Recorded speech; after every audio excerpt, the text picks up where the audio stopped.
Hello friend, आज मैले यो पुदिनाको चटनी बनाएको है। यो पुदिनाको चटनी कसरी बनाउने भने हजुरले पहिला टमाटरलाई बोइल गर्नु, कति खानुहुन्छ त्यति नै बोइल गर्नु।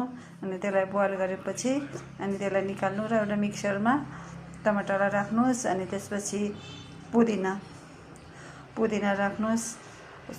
कति खानु मन लाग्छ पुदिना राख्नुहोस्। त्यसपछि धनिया राख्नुहोस्। त्यसपछि नुन राख्नुहोस्, खुर्सानी राख्नुहोस्। अनि चटपटे मसला पनि हुन्छ त्यो पनि राख्नुहोस्। अनि थोरै लसुन राखिदिनुहोस्।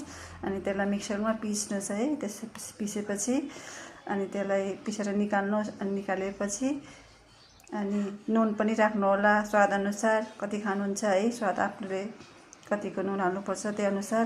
अनि त्यसपछि त्यसलाई सबैलाई गरिसकेपछि पिसिसकेपछि अनि त्यसलाई बाहिर निकालेपछि थोरै कागज चिनी चर्नुहोस्। त्यसपछि एकदम मिठो हुन्छ यो चटनी।